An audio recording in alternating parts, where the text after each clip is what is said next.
The Vorkesh exploratory fleet had charted over 10,000 star systems. They had discovered worlds of endless fire, planets of living ice, and moons teeming with silicon-based lifeforms. But never had they found a planet like this. Commander Zaureth stood on the bridge of the Via Roque, his primary eyes locked onto the holographic display. Before him was a world that should not exist. The sensors screamed conflicting data. It was a Class 3 death world, the kind only suited for the hardiest of species. Acidic oceans, hypercane storms, tectonic instability. But that wasn't what made his mandibles clench in disbelief. No, it was the structures. Deep in the valleys and along the jagged cliffs were towers, cities, some collapsed, others standing defiantly against time. Ruins of a civilization that should not be there. Zaureth turned to his science officer, a slender Olani female with deep violet eyes. "Dr. Velshan," he said carefully, "confirm it again?" She swallowed, her throat fluttering. "Commander, the buildings are artificial. The architecture is unlike anything in our database. But the most alarming part," she hesitated as if saying it aloud would change the universe itself. Zaureth's secondary arms curled in irritation. "Speak." Velshan exhaled. "The atmospheric composition. It's oxygen-nitrogen. Perfectly suited for... She didn't need to finish. Because everyone on the bridge knew which species thrived in an atmosphere like that. Humans. The very word sent unease through the crew. Humanity was a ghost. A legend. A terrifying mystery. 2,000 cycles ago they had burst onto the galactic stage, and then vanished. No one knew why. No one knew how. But the few alien species unfortunate enough to encounter them before their disappearance spoke of humans in hushed tones. The warmongers. The unbreakable. The monsters of the stars. Yet here, in this forgotten sector of the galaxy, on a planet so hostile that even the Vorkesh found it barely hospitable, there was human architecture. And the impossible question hung heavy in the air. Had some of them survived? The descent. The Via Roque hovered above the planet's surface, its landing thrusters keeping it steady against the violent winds. Zaureth led the descent team, 6 elite operatives, each armed with plasma carbines and pulse shields. Dr. Velshan joined them, her scanner already whirring as she analyzed the environment. The terrain was unforgiving. Razor-sharp rock formations. Thick, bone-like tree structures that twisted unnaturally. The air smelled of iron and ozone, and the howling wind carried a low, eerie hum, as if the planet itself were whispering. They moved carefully toward the closest structure, a colossal ruin, its walls etched with symbols. Not the rigid, calculated script of the Vorkesh, nor the flowing calligraphy of the Olani. This was something else. Something familiar. Velshan wiped the dust off one of the symbols. Her breath caught in her throat. Zaureth stepped closer. "What is it?" Her voice trembled. "English." Zaureth's mind reeled. The language of humans. They had found them. Or at least what was left of them. The team pushed deeper into the ruin. The architecture was brutal and efficient, thick steel walls reinforced with a strange polymer. The insides were dark, but their suit lights illuminated the path. Then they found it. A door, massive and metallic, sealed shut. The words engraved on it made Zaureth's blood freeze. "Do not open. Do not let them out." Velshan backed away. "Commander, I don't like this." Zaureth didn't either. Every instinct screamed to leave. To flee this cursed world and never look back. But that was when the thudding started. A deep, rhythmic boom. Boom. Boom. Something on the other side of the door was alive. The awakening. "Commander, we should go," Velshan whispered, voice shaking. Zaureth agreed. Every fiber of his being demanded he leave. But protocol dictated otherwise. They had found evidence of an extinct species, and something still moving beneath their ruins.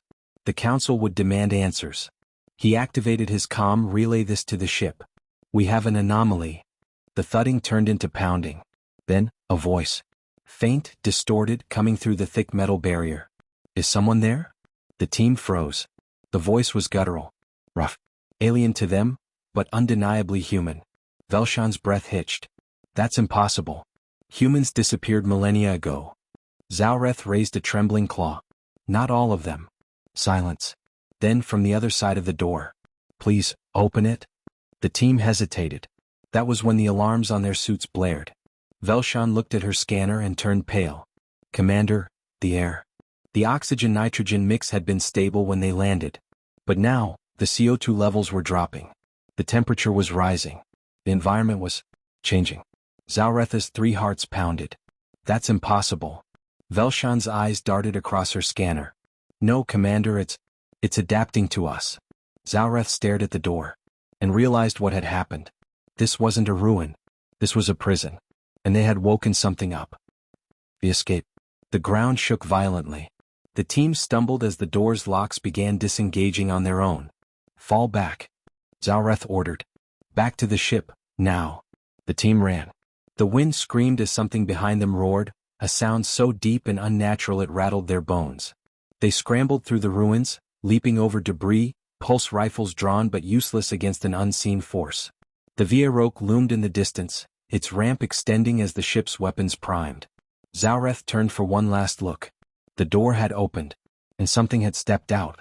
For a brief, horrifying moment, Zalreth saw it. Tall, bipedal, eyes that burned like dying stars. Not a prisoner. A warden. And then the voice came again, clear this time, carried by the wind, spoken with the weight of forgotten centuries. You shouldn't have come here. The ship's thrusters ignited, lifting them off the ground just as the ruins below collapsed. The sensors flared with warnings, energy spikes, radiation bursts, electromagnetic interference. The planet was waking up. As the ship breached orbit, Zalretha's mind raced. They had found a lost human colony. But what had the humans become? And more terrifyingly, where were the others? The Vieroque tore through the atmosphere, its thrusters screaming as it fought against the gravitational pull of the cursed world below. The storm was rising. The sky churned with unnatural energy, bolts of blood-red lightning crackling across the clouds. Zalretha's hands tightened on the armrests of his command chair. His breathing was labored, his 3 hearts pounding. They had made a mistake. The bridge crew worked frantically, their eyes flickering between screens displaying anomalies they couldn't explain. Planetary seismic activity, spiking. Atmospheric changes, unprecedented. Unknown energy source, tracking us. And then, the most terrifying alert of all. Proximity warning. Zalreth snapped his gaze to the main viewport. Something was rising from the surface. At first it looked like a silhouette against the storm, but then, the horizon itself shifted. Velshan whispered, her voice hollow. That's not a structure. It's a ship. Zalretha's blood ran cold. The relic rises. Was a ship. A titanic vessel, its hull blackened and scorched with age, yet still functional. It emerged from the valley like a ghost, a forgotten war machine from another age. The Vorkesh fleet had encountered thousands of ships across the known galaxy. They had fought in wars, seen dreadnoughts the size of cities. But nothing, compared to this. It was human. And it was alive. Strange veins of glowing blue energy pulsed along its surface. The ancient hull plates shifted and reformed, as if the ship itself was awakening from a deep slumber. And then the comms activated. A voice, ancient and terrible, whispered across the channel. You should not have come here. Velshan gasped, claws gripping her console. That's the same voice from the ruin. Zalreth felt something deep in his bones, a presence. Not artificial. Not mechanical. Something aware. And it was watching them. The chase begins. We need to leave. Now, Zalreth ordered. The pilot engaged the warp drive, but the ship refused to move. Something was holding them in place. Unknown gravitational forces, the helmsman shouted. It's pulling us back. On the screen the human vessel moved. It wasn't fast. It didn't need to be. The sheer pressure of its presence was enough. It locked onto them. Running is pointless. Zalreth had never known true terror before. He had fought in planetary sieges, led incursions against rogue empires. But this was different. This was primal. Divert all power to engines, he barked. The Vieroque strained, its reactor humming as the ship fought against the unseen force. Then a new sound filled the bridge. A deep thrum, like the heartbeat of something vast and ancient. The human ship was charging a weapon. Velshan's eyes widened. That energy signature, it's not normal plasma. It's... The stars outside bent. Space itself twisted. The human ship fired. A silent wave of energy rippled outward, impossible to dodge. It struck the Vieroque and in an instant, the Vorkesh vessel ceased to exist. The void between time. Silence. No alarms. No screaming engines. No calm chatter. Nothing. Zalreth gasped, his body weightless. The bridge was gone. The ship was gone. He was somewhere else. He turned, or thought he did. It was impossible to tell. Reality itself felt distorted. And then he saw them. Silhouettes. Figures. Humanoid, but wrong. They stood in the void watching him. Velshan was there too, floating beside him, her eyes wide in terror. The figures stepped closer. Zaureth tried to speak but no sound came. Then one of them, the tallest, reached out. His vision blurred. His mind filled with whispers. Memories but not his. A world burning. A war beyond imagination. Humanity betrayed. Hunted. Experimented on. And then. A decision. Not to surrender. Not to hide. But to change. We became what the galaxy feared. The voice echoed in his mind. And now you will understand why. The figures touched his mind. And Zaureth screamed. The return. When his eyes snapped open he was back on the bridge. Velshan gasped beside him, clutching her head. The crew were staggering as if they had all been somewhere else. The Vieroque was intact. But the human vessel was gone. So was the planet. Zaureth stared out the viewport. Where the cursed world had been there was now only empty space.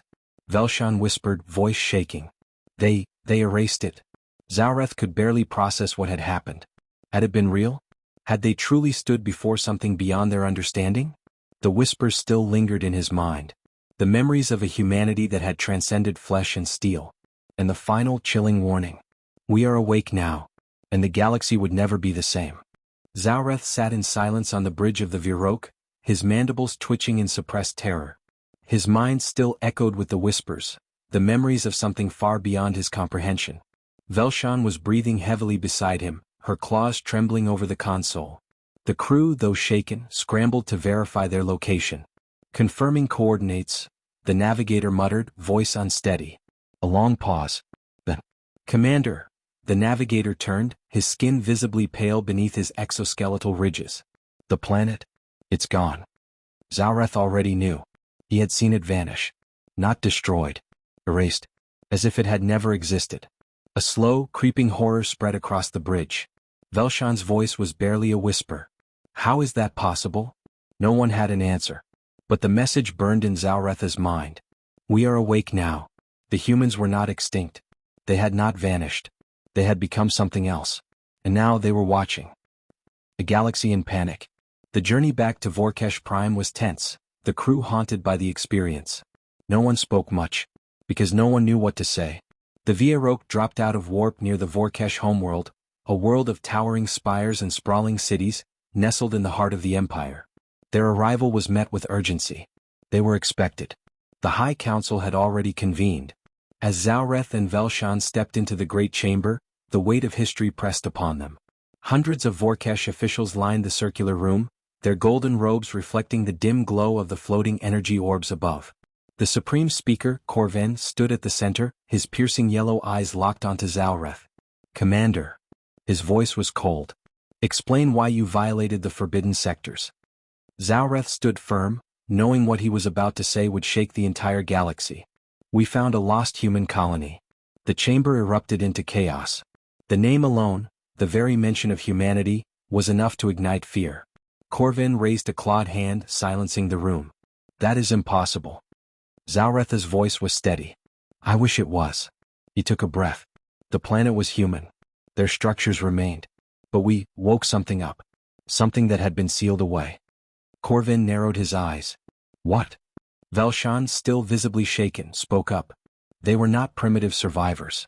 They were waiting. A ripple of unease spread through the chamber. Waiting for what? One of the advisors asked. Velshan looked them dead in the eye. For us. Silence. Then. The chamber lights flickered. Every screen in the room glitched. Symbols and unreadable text flashed across the displays. And then a voice. A voice that should not have been there. You cannot stop what is coming. It was the same voice from the ruin.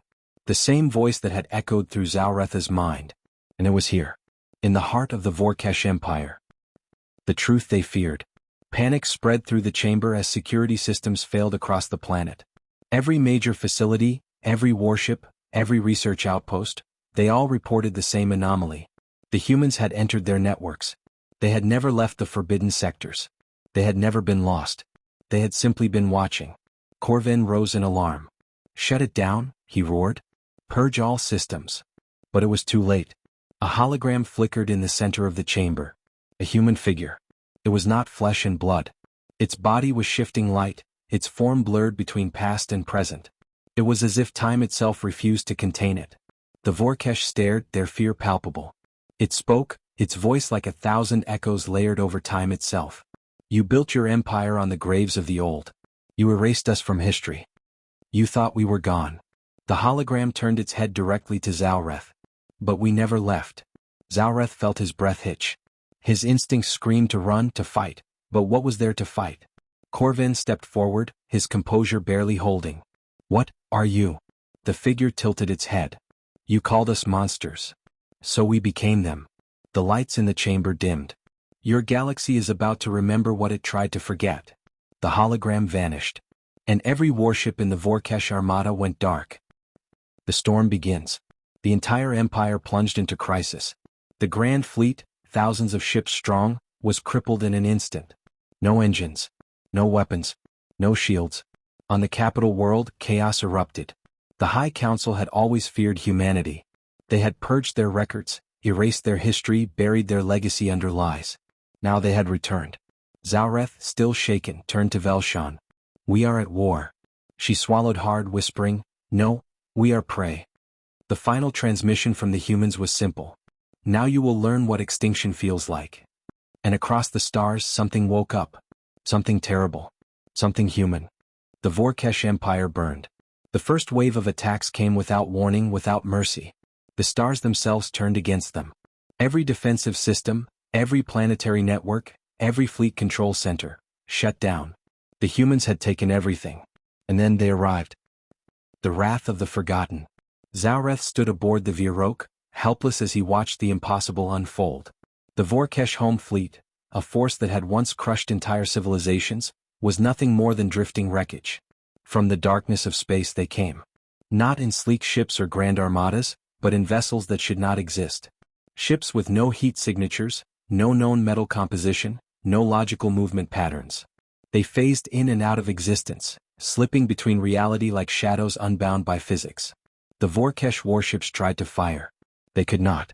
They tried to flee. They could not. The human ships simply touched them. And the Vorkesh vessels unraveled. Not destroyed. Unmade. As if they had never existed at all. Zalreth trembled. This isn't war, he whispered. Velshan stood beside him, her voice hollow. It's a correction. The voice of judgment. A transmission forced its way into every screen, every device, every neural implant across the empire. The human voice returned. You thought yourselves gods. You called us extinct. You rewrote history to erase your sins. The hologram appeared once more, the blurred, shifting human figure. You forgot the one rule of the universe. The Vorkesh High Council, huddled in their failing command chambers, listened in frozen terror. You cannot erase what refuses to die. And then the executions began. The fall of Vorkesh Prime. Zalreth's ship barely escaped the chaos. The Virok had no weapons, no working defenses, only momentum. He watched as Vorkesh Prime, his home, his empire, became nothing. Not bombarded. Not conquered. Not enslaved. Erased. The very atoms of the planet scattered as if they had never held form. The Vorkesh race, once rulers of the stars, were wiped from existence in minutes. All but a handful. The last survivors. Zalreth and a few hundred Vorkesh refugees fled to the void, their ships barely operational. They drifted in the dark, hunted, broken. Velshan, staring at the ruins of their civilization, whispered, Where do we go? There was no answer. Because there was nowhere left. The galaxy was silent. And then, run. The human voice returned one last time. Run far. Run fast. And pray we never see you again. The transmission cut. And Zalreth understood. The humans had become something beyond vengeance. They were the consequence of history itself. The ghosts of the forgotten. And now the galaxy belonged to them. End of story.